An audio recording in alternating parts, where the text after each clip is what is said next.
जय हिंद साथियों, ज्ञान स्रोत एकेडमी के यूट्यूब चैनल पर आप सभी का हार्दिक स्वागत है। तो हम लोगों ने एक कंप्लीट पॉलिटी की सीरीज स्टार्ट की है, जिसके अंतर्गत अब तक हम लोगों ने 5 लेक्चर अपलोड कर दिए गए हैं। अभी तक आप लोगों ने ये लेक्चर नहीं देखे हैं तो आप हमारे चैनल पर जाकर इन सभी वीडियो को देख सकते हैं। एक कंप्लीट पॉलिटी नाम से प्लेलिस्ट है, उसके अंतर्गत आपको ये सभी वीडियो मिल जाएंगे। किसी भी टॉपिक को पढ़ने का सबसे अच्छा तरीका होता है बेसिक से उस टॉपिक को पढ़ना, एक सिस्टमेटिक वे में पढ़ना। जैसे हम लोगों ने संविधान को पढ़ना स्टार्ट किया तो सबसे पहले हम लोगों ने समझा कि संवैधानिक एक्ट थे, उनमें क्या-क्या बताया गया, क्योंकि उनसे संबंधित प्रावधान धीरे एक-एक करके, जैसे भारत शासन अधिनियम 1935 के अधिकांश प्रावधान भारतीय संविधान में शामिल किए गए हैं। फिर उसके बाद हम लोगों ने पढ़ा कि संविधान का निर्माण किस तरीके से हुआ। फिर उसके बाद हम लोगों ने प्रस्तावना को समझा और साथ में हमने अनुसूचियों वाला भी टॉपिक कवर किया था। उसके बाद हम लोगों ने संविधान स्रोत वाला टॉपिक पढ़ा, जिसके अंतर्गत हमने देखा था कि किस देश के संविधान से क्या लिया गया है। उसके बाद हम लोगों ने भाग 1 और भाग 2 दोनों कवर किए थे। भाग 1 के अंतर्गत संघ एवं उसका राज्य क्षेत्र तथा भाग 2 के अंतर्गत नागरिकता वाला टॉपिक कवर किया था। ये हमारे इस सीरीज का 6 नंबर का लेक्चर है, जिसके अंतर्गत हम भाग 3 मौलिक अधिकार वाला टॉपिक कवर करेंगे। अगर आपको हमारी ये सीरीज पसंद आती है तो आप हमारे चैनल को जरूर सब्सक्राइब करें तथा अपने दोस्तों के साथ वीडियो जरूर शेयर करें और वीडियो को लाइक करना ना भूलें। चलिए स्टार्ट करते हैं आज का टॉपिक। तो आज हम लोग पढ़ने वाले हैं मौलिक अधिकारों के बारे में। तो अनुच्छेद 12 से लेकर 35 तक सभी आर्टिकल को एक-एक करके देखेंगे कि क्या किस आर्टिकल में क्या लगा है और उसको समझने की कोशिश करेंगे। सबसे पहले आपको 2 चीजें समझना है कि अधिकार और मूल अधिकार क्या होते हैं। क्योंकि किसी भी टॉपिक को पढ़ने से पहले उसकी बेसिक नॉलेज होना बहुत ज़रूरी है। क्योंकि अपन पढ़ रहे हैं मूल अधिकार और अभी तक आपको यही नहीं पता कि अधिकार क्या होते हैं और मूल अधिकार क्या होते हैं। तो अधिकार वे सामान्य प्रावधान जो किसी सामान्य कानून द्वारा प्रदान किए जाते हैं। कोई भी प्रावधान जो सामान्य कानून द्वारा प्रदान किए गए हैं, उन सभी अधिकारों को क्या बोलते हैं? अधिकार। उन सभी द्वारा प्रदान किए गए अधिकार सामान्य अधिकार होते हैं। और जो अधिकार संविधान द्वारा प्रदान किए जाते हैं, उनको बोलते हैं मूल अधिकार। कानून द्वारा प्रदान किए गए अधिकार सामान्य अधिकार होते हैं और संविधान द्वारा प्रदान किए गए अधिकार मूल अधिकार होते हैं। और जो संविधान द्वारा अधिकार प्रदान किए जाते हैं, उनकी गारंटी और सुरक्षा भी संविधान के द्वारा प्रदान की जाती है। तो अब तक हमने समझा कि अधिकार क्या होते हैं और मूल अधिकार क्या होते हैं। अब अपना टॉपिक पढ़ना स्टार्ट करते हैं। जो मौलिक अधिकार है, उनको किस देश के संविधान से लिया गया है? तो अमेरिका के संविधान से। किस देश के संविधान से? अमेरिका के संविधान से भारतीय संविधान में मौलिक अधिकारों को शामिल किया गया है। इनकी प्रकृति कैसी है? ये वाद योग्य है। वाद योग्य का मतलब क्या होता है? जिनको न्यायालय के द्वारा लागू किया जा सकता है। अधिकार दो तरह के होते हैं, एक वाद योग्य, एक अवाद योग्य। वाद योग्य अधिकार वे होते हैं जो न्यायालय द्वारा प्रदान किए जाते हैं। आपके मूल अधिकारों का हनन होने पर आप न्यायालय जा सकते हैं। न्यायालय आपको आपके मूल अधिकारों की सुरक्षा तथा गारंटी प्रदान करता है। तो 2 टॉपिक आपको याद रखने हैं कि जो मूल अधिकार है वो कहाँ से लिए गए? अमेरिका के संविधान से लिए गए और मूल अधिकार कैसे हैं? वाद योग्य हैं। भारतीय संविधान में मूल अधिकारों की संख्या 7 थी। वर्तमान में मूल अधिकारों की संख्या 6 है।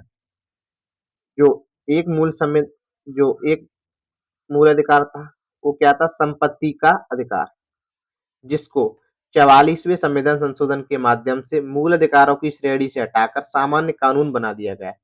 भारतीय संविधान के अनुच्छेद 300 ए या क के अंतर्गत संपत्ति का अधिकार शामिल किया गया है। तो वर्तमान में मूल अधिकारों की संख्या कितनी है? 6। अब देखते हैं 6 अधिकारों के अंतर्गत क्या दिया गया है। सबसे पहले अनुच्छेद 12 राज्य की परिभाषा।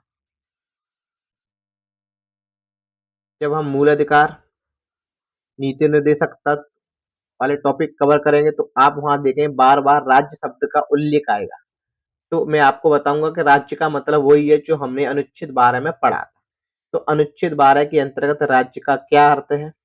राज्य, कहीं भी राज्य शब्द का उल्लेख है तो उसका अर्थ है संसद या केंद्र सरकार, राज्य या विधानमंडल या राज्य सरकार है, स्थानीय प्राधिकारी या ग्राम पंचायत, नगरपालिका, नगर पंचायत है या अन्य प्राधिकारी। तो राज्य शब्द का उल्लेख है संसद तथा केंद्र सरकार, राज्य सरकार तथा विधानमंडल और स्थानीय संस्था जैसे ग्राम पंचायत, नगरपालिका और अन्य पदाधिकारी, एलआईसी और ओएनजीसी के अधिकारी। इन सभी का मत, ये सभी किसके अंतर्गत आते हैं? राज्य शब्द के अंतर्गत आते हैं।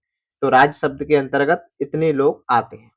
जब कभी आप राज्य शब्द को सुनेंगे, जैसे अभी मूल अधिकार के अंतर्गत बार बार एक राज्य शब्द का उल्लेख होगा तो उसका वहां क्या मतलब है? संसद, केंद्र सरकार, राज्य, विधानमंडल, स्थानीय प्राधिकारी मतलब पंचायतें, नगर पालिका, नगर पंचायतें और अन्य प्राधिकारी।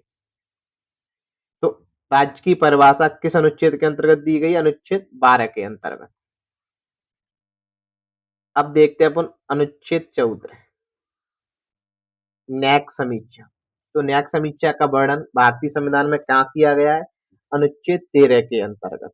न्यायिक समीक्षा का क्या अर्थ होता है कि संविधान के पूर्व और संविधान के पश्चात ऐसे किसी कानून का निर्माण नहीं किया जाएगा जिससे संविधान का उल्लंघन होता हो। मौलिक अधिकारों का सुरक्षा कवच, अगर कोई कानून मौलिक अधिकारों का उल्लंघन करता है तो वो उस सीमा तक शून्य माना जाएगा। जो मूल ढांचे की संकल्पना है वो कब से लागू है? मूल ढांचे की संकल्पना केशवानंद भारती मामले में दी गई थी। जब केशवानंद भारती मामला हुआ था तो वहां पर मूल ढांचे की संकल्पना दी गई थी। तो अगर एग्जाम में क्वेश्चन आता है कि मूल ढांचे की संकल्पना कब से लागू हुई है, कब से स्टार्ट की गई संविधान में, तो केशवानंद भारती मामला 1973 के बाद से। तो जो न्यायालय न्यायिक समीक्षा करता है किसी भी कानून की, वो कौन से आर्टिकल के अंतर्गत करता है? अनुच्छेद 13 के अंतर्गत। तो अब तक हम लोगों ने 2 अनुच्छेद कवर कर लिए, अनुच्छेद 12 और अनुच्छेद 13। अनुच्छेद 12 के अंतर्गत हमने राज्य की परिभाषा पढ़ा था और अनुच्छेद 13 के अंतर्गत हम लोगों ने न्यायिक समीक्षा के बारे में समझा था कि न्यायिक समीक्षा क्या होती है और न्यायिक समीक्षा की शक्ति न्यायालय को कहां से प्राप्त होती है। तो अनुच्छेद 13 के अंतर्गत अब देखते हैं 6 अधिकारों के बारे में। तो सबसे पहला अधिकार क्या है? समानता का अधिकार, जिसके अंतर्गत अनुच्छेद 14 से 18 तक इसका वर्णन किया गया है। सबसे पहले अनुच्छेद 14 में क्या है? विधि के समक्ष समता और विधियों का समान संरक्षण। तो विधि के समक्ष समता ये प्रावधान यूके के ब्रिटेन के संविधान से लिया गया है और समान संरक्षण का प्रावधान यूएसए के संविधान से लिया गया है। विधि के समक्ष समता का क्या अर्थ है? कि कानून सबके लिए समान रूप से लागू होगा, चाहे कोई भी व्यक्ति हो, कानून सबके लिए समान रूप से लागू होगा। और समान संरक्षण का क्या मतलब? विधि के समझ समान संरक्षण का क्या मतलब है? विधि के समान संरक्षण का अर्थ है कि कानून परिस्थितियों के अनुकूल लागू होगा। मतलब अगर कोई व्यक्ति बलवान है तो उसके लिए अलग कानून होगा, अगर कोई व्यक्ति कमजोर है तो उसके लिए अलग कानून होगा। जैसे भारतीय संविधान द्वारा जो आरक्षण की व्यवस्था की गई है वो विधियों के समान संरक्षण के तहत ही की गई। कुछ लोगों को, जैसे कुछ राज्यों को विशेष प्रावधान भी दिए गए। तो हमारे संविधान में क्या है? विधियों का समान संरक्षण। तो अनुच्छेद 14 में क्या लिखा है? विधि के समक्ष समता मतलब कानून सभी के लिए एक समान होगा और विधियों का समान संरक्षण का अर्थ है कानून परिस्थितियों के अनुकूल लागू होगा। अब अपन लोग देखते हैं अनुच्छेद 15। तो अनुच्छेद 15 में क्या लिखा गया है? धर्म, मूलवंश, जाति, लिंग, जन्मस्थान आदि के आधार पर भेदभाव निषेध। मतलब धर्म, मूलवंश, जाति, लिंग, जन्मस्थान के आधार पर किसी व्यक्ति के साथ कोई भेदभाव नहीं किया जाएगा। ना तो राज्य भेदभाव कर सकता है, ना कोई प्राइवेट व्यक्ति वगैरह या प्राइवेट संस्था कोई भेदभाव कर सकती है। जैसे किसी दुकान पर आप किसी को ये मना नहीं कर सकते कि हम इस आदमी को सामान देंगे और इस व्यक्ति को सामान नहीं देंगे। जैसे कोई भी रेस्टोरेंट, होटल वगैरह में आपको जाने से इस आधार पर रोक नहीं जा सकता कि आप किस वर्ग के व्यक्ति हो। तो ये अधिकार हमें कहाँ से प्राप्त होता है? आर्टिकल 15 के अंतर्गत के धर्म, मूलवंश, जाति, लिंग और जन्म स्थान के आधार पर किसी व्यक्ति के साथ भारत में कहीं भी भेदभाव नहीं किया जाएगा। अगर आपके साथ कोई भेदभाव किया जा सकता है तो आपके मूल अधिकार का हनन हो सकता है, उसके लिए आप न्यायालय जा सकते हैं। अब देखते हैं अनुच्छेद 15 लोक नियोजन के विषय में अवसर की समानता।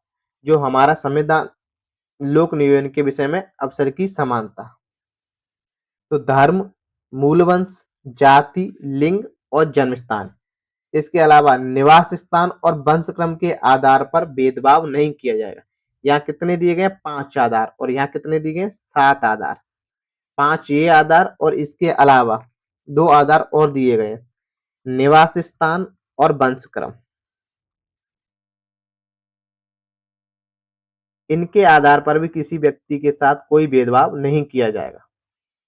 और इंदिरा साहनी जो केस हुआ था उसमें अधिकतम आरक्षण कितना? 50% अधिकतम आरक्षण की बात की गई थी। अब देखते हैं अनुच्छेद 17 जो एसटी, एसटी और ओबीसी को आरक्षण दिया जाता है वो किसके अंतर्गत दिया जाता है? अनुच्छेद 16(4) के अंतर्गत आरक्षण दिया जाता है। तो अब तक हम लोगों ने अनुच्छेद 12, अनुच्छेद 13, अनुच्छेद 14, अनुच्छेद 15 और अनुच्छेद 16 के बारे में अच्छी तरीके से समझा। फिर भी आप लोगों का कोई डाउट बचता है तो आप कमेंट बॉक्स में अपना डाउट जरूर भेजें। अब देखते हैं अनुच्छेद 17। अनुच्छेद 17 में क्या लिखा गया? अस्पृश्यता का अंत, मतलब अनटचेबिलिटी है ना, उसका अंत किया जाता है।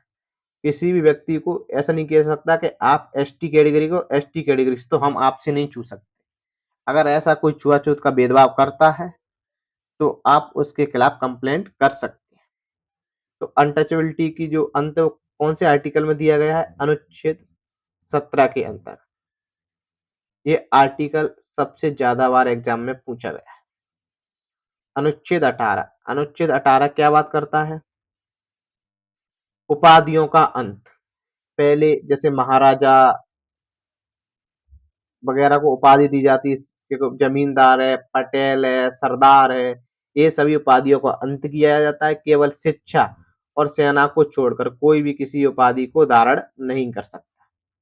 तो उपाधियों का अंत कौन से आर्टिकल में दिया गया? अनुच्छेद 18 के अंतर्गत। तो हमने समानता के अधिकार के अंतर्गत अनुच्छेद 14 से लेकर 18 तक सभी आर्टिकलों के बारे में समझा। फिर भी अगर आपका कोई डाउट बचता है तो आप कमेंट बॉक्स में जरूर अपना सवाल भेजें। और आपको हमारी वीडियो पसंद आती है, हमारी ये सीरीज आपके लिए हेल्पफुल होती है तो हमारे चैनल को सब्सक्राइब करना ना भूलें। चलिए आगे देखते हैं स्वतंत्रता का अधिकार। स्वतंत्रता के अधिकार के अंतर्गत सबसे पहले हम लोग समझेंगे अनुच्छेद 19 के अंतर्गत कितने प्रकार की स्वतंत्रताएं बताई गई हैं। तो 6 प्रकार की आजादी के बारे में चर्चा की गई है। तो स्वतंत्रता का अधिकार भारतीय संविधान के किस अनुच्छेद के अंतर्गत दिया गया है? अनुच्छेद 19 के अंतर्गत। कितने प्रकार की स्वतंत्रताएं दी गई हैं? 6 प्रकार की स्वतंत्रताएं। सबसे पहले भाषण एवं अभिव्यक्ति की स्वतंत्रता। दूसरा शांतिपूर्ण एवं हथियाररहित सम्मेलन का अधिकार। संघ, संगठन, सहकारी समिति बनाने का अधिकार। भारत के राज्य क्षेत्र में घूमने का अधिकार। भारत के राज्य क्षेत्र में बसने का अधिकार। यहाँ राज्य का मतलब क्या है? जो हमने अनुच्छेद 12 में पढ़ा था वो सेम अर्थ है राज्य का मतलब। तो जो अनुच्छेद 19 एक एफ था उसको संपत्ति के अधिकार को 44वें संविधान संशोधन के तहत हटा दिया गया है। और जो आखिरी स्वतंत्रता है वो है कोई भी व्यवसाय, वृत्ति या आजीविका का अधिकार। तो ये सभी अधिकार हमारे संविधान द्वारा हमें प्रदान किए गए। अब ऐसा नहीं है कि ये स्वतंत्रताएं दी गई हैं तो आप इनका किसी भी तरीके से इस्तेमाल कर सकते हैं, नहीं। भारतीय संविधान में आपको स्वतंत्रताएं दी गई हैं, उनके साथ इन पर युक्ति युक्त निर्बंधन भी लगाए गए हैं। जैसे भाषण, आप भाषण में कोई भी ऐसी शब्दावली का प्रयोग नहीं करेंगे जैसे किसी वर्ग विशेष को कोई ठेस पहुंचती हो, या उसकी भावना को कोई ठेस पहुंचती हो, या उनके धर्म को कोई ठेस पहुंचती हो, या किसी विशेष जाति वर्ग को टारगेट करके आप कोई ऐसा भाषण नहीं देंगे। तो आपको भाषण की स्वतंत्रता है, लेकिन एक गरिमापूर्ण रूप से अपना भाषण दे सकते हैं। ऐसी अभिव्यक्ति की स्वतंत्रता, आपको बोलने का अधिकार है, लेकिन आप जो बोल रहे हैं उससे किसी व्यक्ति का कोई नुकसान ना होना चाहिए। शांतिपूर्ण तथा हथियाररहित सम्मेलन करने का अधिकार है। जैसे आप देख रहे होंगे कि जंतर मंतर में जो आंदोलन चल रहा है, तो उसका अधिकार हमें हमारा संविधान देता है कि आप शांतिपूर्ण और हथियार रहित रूप से जो आंदोलन है वो कर सकते हैं। कोई भी संघ बना सकते हैं, संगठन बना सकते हैं, सहकारी समिति बना सकते हैं। भारत के राज्य क्षेत्र में कहीं भी घूम सकते हैं। अब ऐसा नहीं है कि सेना का कोई क्षेत्र हो जहां पर जो देश के लिए खतरा हो, जहां पर जाने से लोगों के लिए प्रबंध लगाओ और आप बोलें कि ये हमारा मूल अधिकार। नहीं, मूल अधिकार प्रदान किए गए लेकिन कुछ निबंधनों के साथ। भारत के राज्य क्षेत्र में बसने का अधिकार, आप भारत के किसी भी क्षेत्र में बस सकते हैं, लेकिन कुछ शर्तें हैं इसके लिए। तो हमें जो स्वतंत्रताएं प्रदान की गई हैं उन पर कुछ युक्तियुक्त निर्बंधन भी लगाए गए हैं। तो हम लोगों ने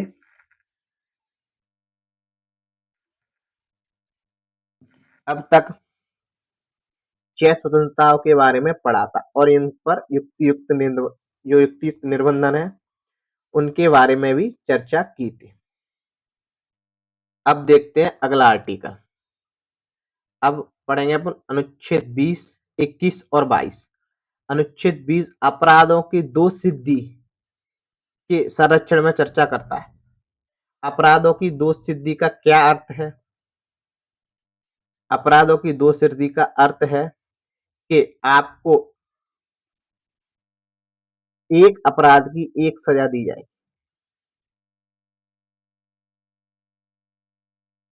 आपने एक मूवी देखी होगी अंधा कानून, पता नहीं ये नाम है क्या उसका, पता नहीं मूवी का क्या नाम है, लेकिन अमिताभ बच्चन की मूवी है जिसके अंतर्गत अमिताभ बच्चन किसी व्यक्ति का मर्डर कर देता है और उसको सजा मिल जाती है, लेकिन उस व्यक्ति की मृत्यु नहीं होती है। फिर जब उसकी सजा दो व्यक्ति काट चुका होता है अमिताभ बच्चन, उसके बाद दोबारा वो व्यक्ति उसके सामने आता है और कोर्ट में ही उस व्यक्ति का मर्डर कर दिया जाता है। फिर ये मांग की जाती है कि इस व्यक्ति को दोबारा सजा दी जाए, तो उस व्यक्ति को उसी के लिए दोबारा सजा नहीं दी जाए क्योंकि उस केस में वो व्यक्ति एक बार सजा काट चुका होता है। तो एक अपराध के लिए एक व्यक्ति को एक बार ही सजा दी जा सकती है। स्वयं के विरुद्ध गवाही नहीं, इसका इसका क्या अर्थ है कि स्वयं के विरुद्ध गवाही नहीं, न्यायालय में आप अपने विरुद्ध गवाही दोगे उसको स्वीकार नहीं किया जाए। और वर्तमान कानून के तहत सजा, ये 3 प्रावधान है। वर्तमान कानून का क्या अर्थ है कि वर्तमान में जो कानून है, आपने जो अपराध किया है उसके लिए जो सजा है वही आपको दी जाएगी। ऐसा नहीं है कि किसी भी, जैसे आपने चोरी की और चोरी के लिए अभी 6 साल की सजा है, ऐसा मान लीजिए एक चोरी के केस के लिए अभी 6 साल की सजा है और आपने आज चोरी की और आज उसकी सजा कितनी है, 6 साल, और 10 दिन बाद कोई कानून बन जाता है जिसमें चोरी की सजा 20 साल हो जाती है, तो आपको 20 साल की सजा नहीं दी जाएगी, आपको कितने साल की सजा दी जाएगी, 6 साल की। तो इसका मतलब होता है कि वर्तमान कानून के तहत सजा, अपराध के समय लागू होने वाला कानून, कि जिस समय जो अपराध किया है उस समय जो उस पर कानून लागू होता है उसी कानून के अकॉर्डिंग उस व्यक्ति को सजा दी जाएगी। तो आपको अच्छी तरीके से समझ आ गया होगा एक अपराध की एक सजा का क्या अर्थ है। स्वयं के विरुद्ध आप न्यायालय में गवाही नहीं दे सकते, आपकी गवाही मान्य नहीं की जाएगी। और वर्तमान कानून के तहत सजा। अनुच्छेद 21 प्राण एवं दैहिक स्वतंत्रता का अधिकार। इसके अंतर्गत ही आजीविका का अधिकार अगर आता है क्वेश्चन कि आजीविका का अधिकार भारतीय संविधान के कौन से अनुच्छेद द्वारा प्रदान किया जाता है, तो अनुच्छेद 21 के अंतर्गत। अनुच्छेद 21 से जैसे 86वां संविधान संशोधन 2002 के माध्यम से जोड़ा गया, उसमें लिखा गया कि 6 वर्ष से लेकर 14 वर्ष के बच्चों को प्राथमिक शिक्षा निःशुल्क प्रदान की जाएगी। इसके लिए सरकार के द्वारा सरकारी स्कूल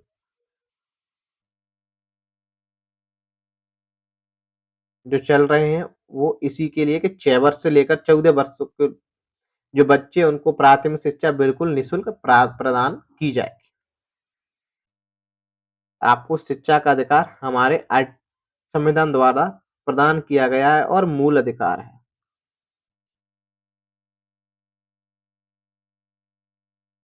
अनुच्छेद 22 गिरफ्तारी के संबंध में संरक्षण।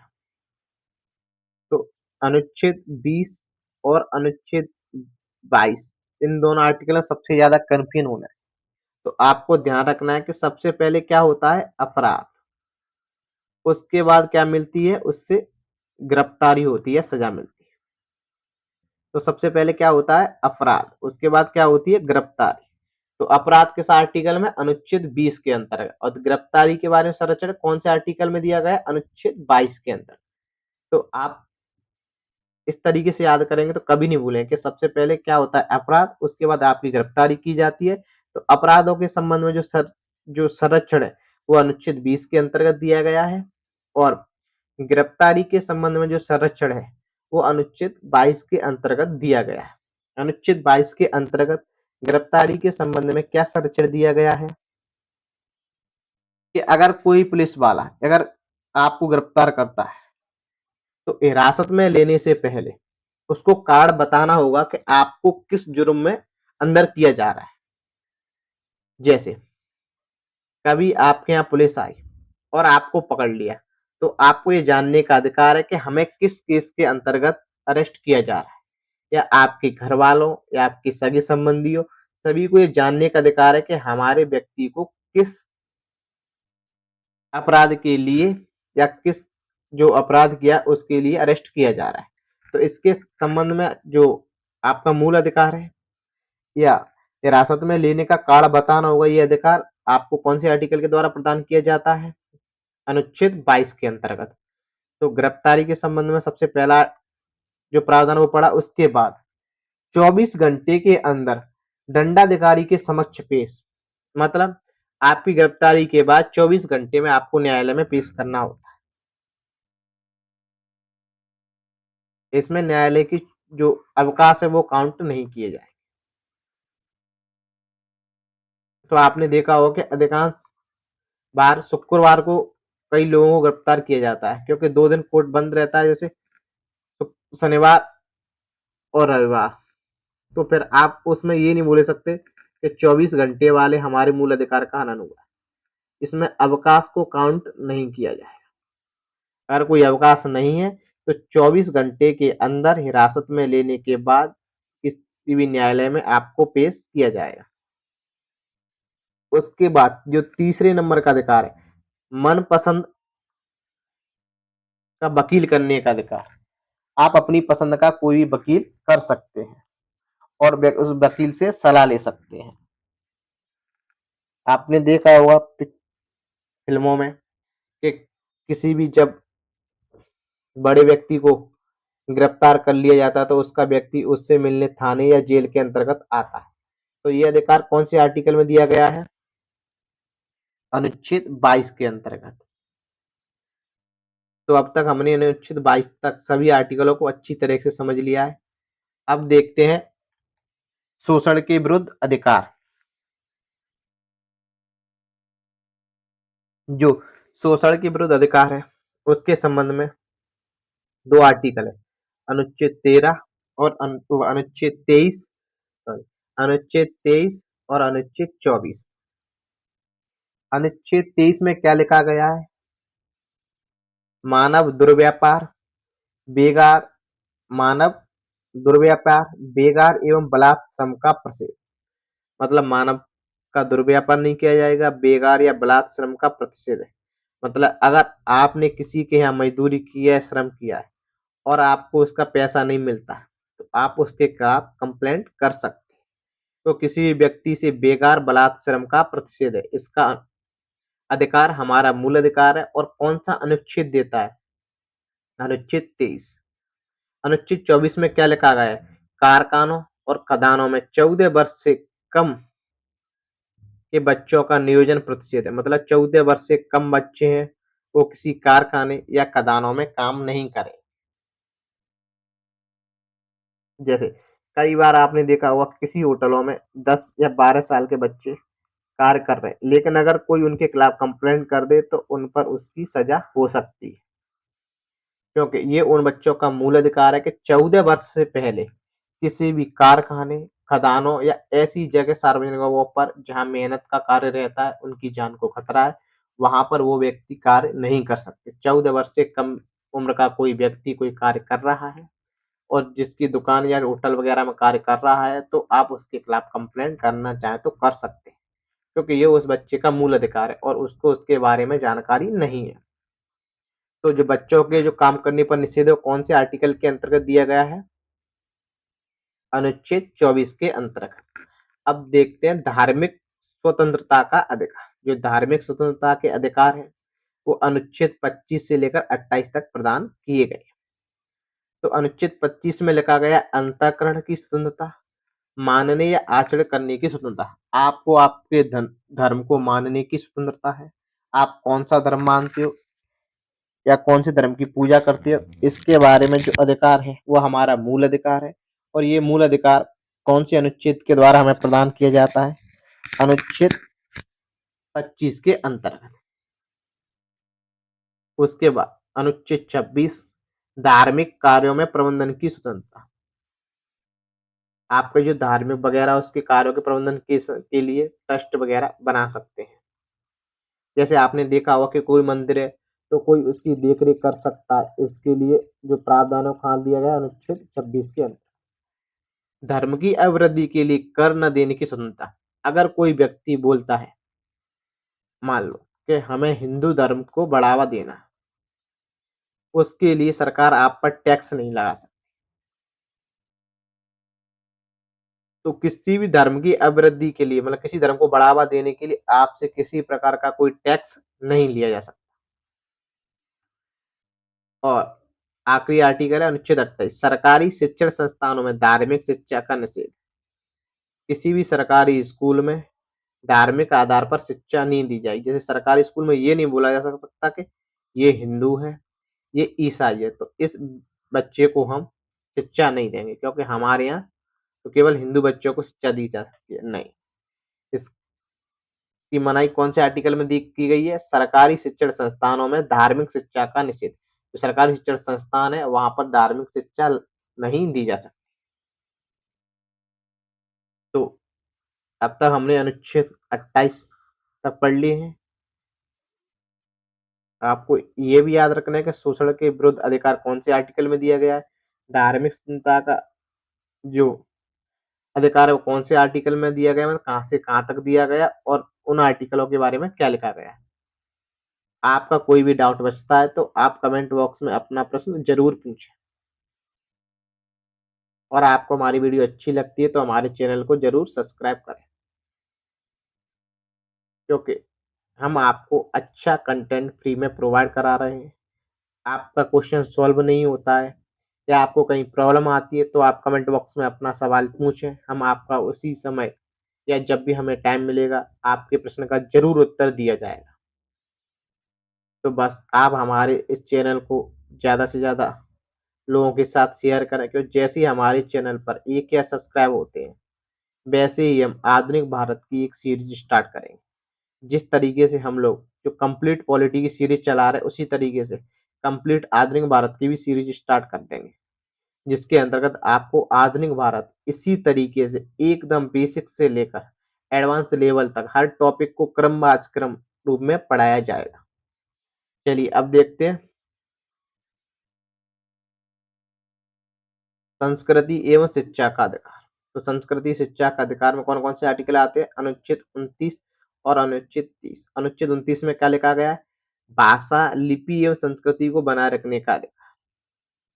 सभी भारतीय नागरिकों को अपनी भाषा, लिपि और संस्कृति बनाए रखने का अधिकार है और ये अधिकार हमारे संविधान द्वारा हमें प्रदान किया गया है। तो 3 चीज़ें क्या भाषा, लिपि और संस्कृति। इन तीनों को बनाए रखने का हमारा जो अधिकार है वो हमारा मूल अधिकार है। कोई ये नहीं बोल सकता कि ये व्यक्ति ये भाषा बोलता है तो आपको आप आज के बाद से ये भाषा नहीं बोली जाएगी। कई बार आप देखते हैं कि जो महाराष्ट्र में रहते हैं तो वो बोलते हैं महाराष्ट्र में रहने के लिए मराठी बोलना अनिवार्य है। ऐसा नहीं है। आपको अपनी भाषा, लिपि और संस्कृति को बनाए रखने का अधिकार है। अगर कोई भी आपके इस अधिकार का हनन कर रहा है तो आप उसके खिलाफ कंप्लेंट कर सकते हैं या न्यायालय में अपने अधिकारों को लागू करने के लिए जा सकते हैं। क्योंकि जो हमारे संविधान द्वारा हमें मूल अधिकार प्रदान किए गए उनकी गारंटी और सुरक्षाकर्ता कौन है? Supreme court. अनुच्छेद 30 के अंतर्गत लिया गया कि जो अल्पसंख्यक हैं वो शिक्षण संस्थानों की स्थापना कर सकते हैं। तो अल्पसंख्यकों के शिक्षण संस्थानों की स्थापना एवं प्रशासन का अधिकार किस अनुच्छेद के अंतर्गत दिया गया? अनुच्छेद 30 के अंतर्गत। तो अब तक हम लोगों ने 12 से लेकर 30 तक सभी अनुच्छेद पढ़ लिए। आपका कोई भी डाउट बचता है, कोई भी आर्टिकल समझ में नहीं आता है, तो आप जरूर कमेंट बॉक्स में उसके बारे में पूछें। अब पढ़ेंगे अनुच्छेद 32 के बारे में। अनुच्छेद 32 क्या है? संवैधानिक उपचारों का अधिकार, जिसको डॉक्टर भीमराव अंबेडकर ने क्या बोला है? संविधान की आत्मा। तो संविधान की आत्मा डॉक्टर भीमराव अंबेडकर ने किस अनुच्छेद को बोला है? तो अनुच्छेद 32। अनुच्छेद 32 में क्या दिया गया है? संवैधानिक उपचारों का अधिकार।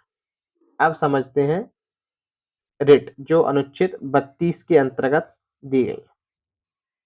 तो रिट जारी करने का अधिकार सुप्रीम कोर्ट को भी है और हाई कोर्ट को भी है। सुप्रीम कोर्ट भी रिट जारी कर सकता है और हाई कोर्ट भी रिट जारी कर सकता है। सुप्रीम कोर्ट को जो रिट जारी करने का अधिकार है वो अनुच्छेद 32 के द्वारा प्रदान किया जाता है और हाई कोर्ट को जो रिट जारी करने का अधिकार है वो अनुच्छेद 226 के अंतर्गत प्रदान किया जाता है। जो सुप्रीम कोर्ट है वो केवल मूल अधिकारों के लिए ही रिट जारी कर सकता है, लेकिन जो हाई कोर्ट है वो मूल अधिकारों के अलावा विधिक अधिकार के लिए भी रिट जारी कर सकता है। तो रिट जारी करने का जो अधिकार क्षेत्र है वो किसका ज्यादा है? हाई कोर्ट का। तो कई बार अगर क्वेश्चन आता है कि रिट जारी करने की शक्ति किसके पास ज्यादा है, सुप्रीम कोर्ट या हाई कोर्ट, तो आप क्या ऑप्शन लगाएंगे? High court. क्योंकि सुप्रीम कोर्ट केवल मूल अधिकारों के हनन होने पर ही रिट जारी करता है, लेकिन हाई कोर्ट मौलिक अधिकारों के अलावा विधिक अधिकारों के हनन होने पर भी रिट जारी करता है। तो रिट जारी करने के संबंध में हाई कोर्ट की शक्ति सुप्रीम कोर्ट से ज्यादा है।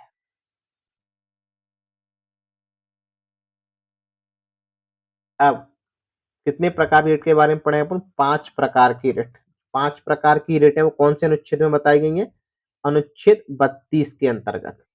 तो सबसे पहली रिट क्या है? बंदी प्रत्यक्षीकरण। अगर किसी व्यक्ति को गिरफ्तार कर लिया गया है, जब किसी व्यक्ति को अवैध रूप से हिरासत में लिया जाता है या चाहे राज्य द्वारा या प्राइवेट दोनों द्वारा लिया जाता है, तो सुप्रीम कोर्ट उसके लिए कौन सी रिट जारी करता है? बंदी प्रत्यक्षीकरण, जिसका क्या अर्थ होता है? सशरीर प्राप्त करना, मतलब जैसा व्यक्ति को लिया गया है उसी रूप में व्यक्ति को सौंपना। तो अगर किसी व्यक्ति को गिरफ्तार कर लेता है तो उसके संबंध में सुप्रीम कोर्ट कौन सी रिट जारी करता है? बंदी प्रत्यक्षीकरण, जिसका अर्थ होता है सशरीर प्राप्त करना। दूसरा, हम आदेश देते हैं, परमादेश का अर्थ क्या होता है? हम आदेश देते हैं जब सार्वजनिक अधिकारी अपना कर्तव्य निभाने से इनकार कर दे। कोई भी सरकारी कर्मचारी अपना कार्यों का जो उनके कार्य अपने कार्यों का जो उनके कार्य हैं वो कार्य करने से इनकार कर दे, तो सुप्रीम कोर्ट उसके लिए कौन सी रिट जारी करता है? परमादेश, मतलब हम आदेश देते हैं आपका जो कार्य है आप अपने कार्य को निभाइए या निर्वाह पूर्वक अपने कार्यों का।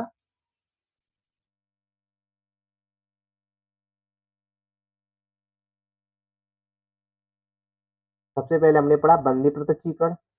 दूसरा परमादेश, जब कोई सरकारी कर्मचारी कार्य किसी कोई कार्य करने से मना कर दे जो उसके अधिकार क्षेत्र के अंतर्गत आता है, तो उसके लिए सुप्रीम कोर्ट कौन सी रिट जारी करता है? परमादेश, मतलब हम आदेश देते हैं। प्रतिषेध रोकना और उत्प्रेषण प्रमाणित होना। जब सुप्रीम कोर्ट, हाई कोर्ट द्वारा अधीनस्थ न्यायालय को निर्णय से पहले रोकने, जो अधीनस्थ न्यायालय है, जो सुप्रीम कोर्ट और हाई कोर्ट से नीचे न्यायालय, उनको क्या बोलते हैं? अधीनस्थ न्यायालय। तो जो अधीनस्थ न्यायालय है, उनको उनका कार्य करने से रोकना जो उनके अधिकार क्षेत्र के अंतर्गत नहीं आता। जैसे कोई अधीनस्थ न्यायालय किसी भी व्यक्ति को फांसी की सजा नहीं सुना सकता। अगर किसी न्यायालय ने किसी व्यक्ति को फांसी की सजा सुना दी है तो उस पर रोक कौन लगा देता है? सुप्रीम कोर्ट या हाई कोर्ट, और मामला अपने लिए बुला लेता है। जब ऐसा करने की कोशिश करता है तब कौन सी रिट जारी की जाती है? प्रतिषेध, मतलब रोकना, आप जो कार्य कर रहे हैं उसको रोकना।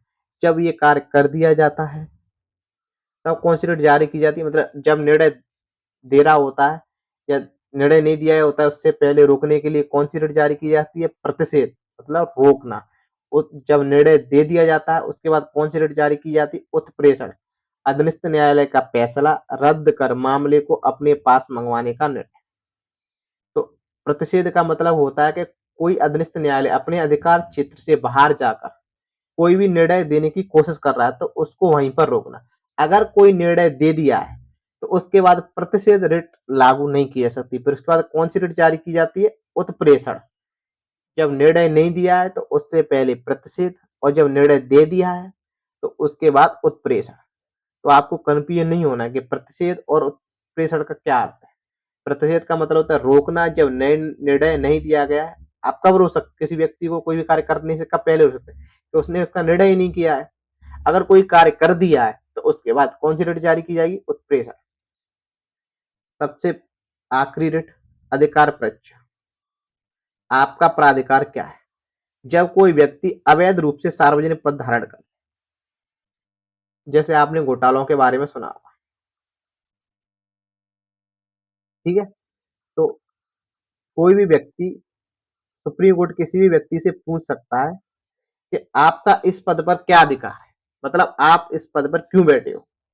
तो आप कोई भी घोटाला नहीं किया, सामान्य रूप से जो प्रोसेस होते हैं उसके तहत आप जाते हैं तो आप बता सकते हैं कि मैं इस अधिकार से अपनी इस कुर्सी पर बैठा। अगर आपने परीक्षा में घोटाला किया है या जो घोटाले होते हैं उसके अंतर्गत आपका सिलेक्शन हुआ है तो आपको आपके पद से हटा दिया जाएगा, क्योंकि जब सुप्रीम कोर्ट आपसे पूछेगा कि आपका अधिकार क्या है तो आप उसका जवाब नहीं दे पाओगे। तो इसलिए उस टाइम पे कौन सी रिट जारी की जाती है? अधिकार परीक्षा। मतलब आप जिस कुर्सी पर बैठे हो, आप अपना अधिकार बताइए कि किस अधिकार से या किस हक से आप इस कुर्सी पर बैठे। तो इसके लिए कौन सी रिट जारी करता है? अधिकार परीक्षा। तो हमने कितनी रिट पढ़ी? 5 रिट के बारे में पढ़ा। सबसे पहले पढ़ा बंदी प्रत्यक्षीकरण, जिसका अर्थ होता है सशरीर प्राप्त करना।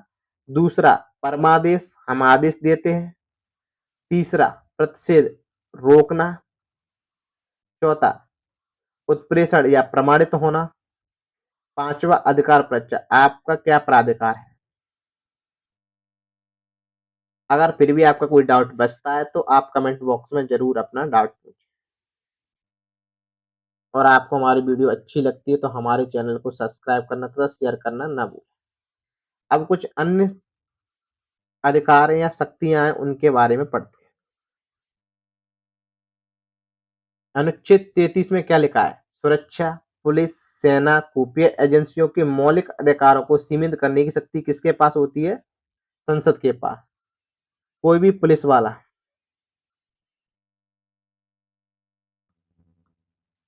इसके पास होती है संसद के पास। कोई भी पुलिस वाला ये नहीं बोल सकता कि आपको वहां नहीं जा सकते कि ये मेरा मूल अधिकार है। सुरक्षा बल, पुलिस, सेना या खुफिया एजेंसी के जो मौलिक अधिकार क्या होंगे उनके बारे में निर्णय कौन करती है? संसद। तो जब उनके अधिकारों का उल्लंघन होता है तो सुप्रीम कोर्ट नहीं जा सकती। उनके अधिकारों का कौन करती है? संसद। के आपके ये अधिकार रहे, संविधान द्वारा जो अधिकार प्रदान किए गए वो इन सभी पर लागू नहीं होते, क्योंकि ये एक सेवा में कार्य कर रहे हैं। आपको सेवा के अकॉर्डिंग कार्य करना होता है, तो आपके कुछ दायरे फिक्स किए जा सकते हैं कि आप सार्वजनिक कार्यों में हो और सरकार के खिलाफ बोल रहे हो, तो ऐसा नहीं, आपको रोका जाएगा। आप उस टाइम पे ये नहीं बोल सकते कि ये मेरी भाषण या अभिव्यक्ति का अधिकार है। आप उस सेवा से बर्खास्त हो जाइए, उसके बाद आप बोल सकते हैं। तो आप सेवा में रहकर उस डिपार्टमेंट के खिलाफ नहीं बोल सकते। अगर बोलते हैं तो आपको सेवा से बर्खास्त किया जा सकता है। तो जो सुरक्षा बल, पुलिस, सेना, खुफिया एजेंसी होते हैं, उनके जो मौलिक अधिकार हैं, उनको सीमित करने का अधिकार किसके पास है? संसद के पास। जब मार्शल लॉ या सेना का कानून लागू होता है, उस समय मौलिक अधिकारों का निलंबन हो जाता है। जब किसी देश में, मान लो भारत में ऐसी स्थिति आ गई है कि आंदोलन या आक्रोश इतने लेवल पर बढ़ चुका है कि वर्तमान में कोई सरकार नहीं है, देश में आपातकाल की परिस्थिति है, तो उस समय देश में कौन क्या लग जाएगा? Martial law.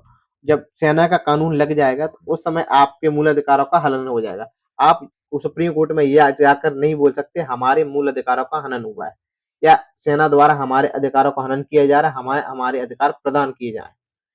तो इसके बारे में कौन से आर्टिकल में लिखा गया? अनुच्छेद 34 में, कि मार्शल लॉ या सेना कानून लागू होने पर मूल अधिकारों का निलंबन किया जा सकता है।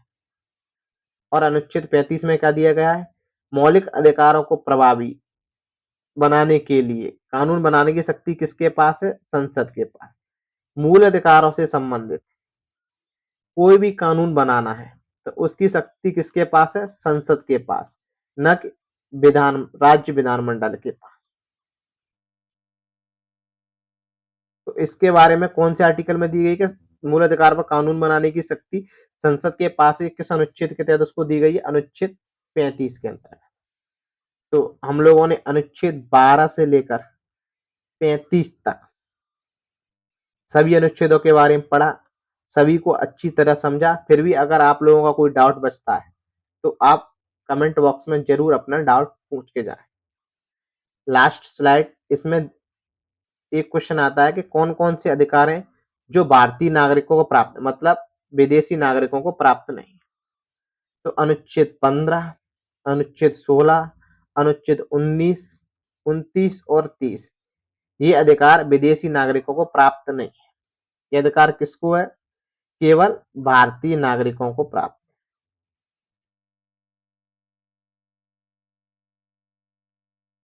तो भारतीय नागरिकों को कौन कौन से अनुच्छेद प्राप्त है? अनुच्छेद 15, 16, 19, 29 और 30। तो 5 अनुच्छेद ऐसे हमारे मूल अधिकारों में जो केवल भारतीय नागरिकों को ही प्राप्त है। इसके अलावा जितने भी अधिकार है वो भारतीय तथा विदेशी नागरिक सभी को प्राप्त है, केवल शत्रु देश के नागरिकों को छोड़कर। भारत ने अभी तक अपना कोई शत्रु देश घोषित नहीं किया है, तो भारतीय नागरिकों के अलावा विदेशी नागरिकों को भी ये अधिकार प्रदान किए जाते हैं, केवल 5 अनुच्छेदों को छोड़कर। 15, 16, 19, 29 और 30। तो हमारा मूल अधिकार वाला टॉपिक कंप्लीट होता है। आपका कोई भी डाउट बचता है तो आप कमेंट बॉक्स में जरूर पूछें। अगर आपको हमारी वीडियो अच्छी लगती है तो इस चैनल को सब्सक्राइब करें, दोस्तों के साथ वीडियो शेयर करें और वीडियो को लाइक करना न भूलें। आप हमारे चैनल पर जाकर इसकी प्लेलिस्ट हमने बना दी है कंप्लीट पॉलिटी के नाम से, जिसके अंतर्गत हम लोगों ने अब तक 5 लेक्चर अपलोड कर दिए। ये हमारा 6वें नंबर का लेक्चर है, तो आप जाकर वहां से भी पहले 5 लेक्चर देख लें। उसके बाद आप ये लेक्चर देखेंगे तो आपका कोई भी डाउट नहीं बचेगा, आपको सब चीज अच्छी तरीके से समझ में आएगी। अब अगला टॉपिक हमारा रहेगा डीपीएसपी, नीति निर्देशक तत्व। तो इसी तरीके से हम टॉपिक वाइज टॉपिक, जो हमारी कंप्लीट पॉलिटी है, उसको इसी तरीके से हर टॉपिक को अच्छी तरीके से समझकर, अच्छी तरीके से उसके बारे में जानकर कंप्लीट करेंगे और टॉपिक वाइज टॉपिक आपको कवर कराया जाएगा। साथ में अभी हम थ्योरी वाला पोर्शन कर रहे हैं, साथ में हम पीवाईक्यू सीरीज भी स्टार्ट करने वाले हैं कुछ समय बाद। तो आप ये सभी थ्योरी अच्छी तरीके से देखिए, उसके बाद हमारी पीवाईक्यू वाली सीरीज को फॉलो करिए। आपका कोई भी क्वेश्चन नहीं छूटता है। अगर आपसे कोई क्वेश्चन नहीं बनता है तो आप लोग वहां भी कमेंट करके बता सकते हैं कि सर हमसे ये वाला क्वेश्चन नहीं बन रहा है, तो आपको बता दिया जाएगा कि ये क्वेश्चन आपको उस समय, मतलब उस टॉपिक में समझाया गया था, या उस आर्टिकल में आपको बताया गया वहाँ से ये क्वेश्चन आया हुआ है।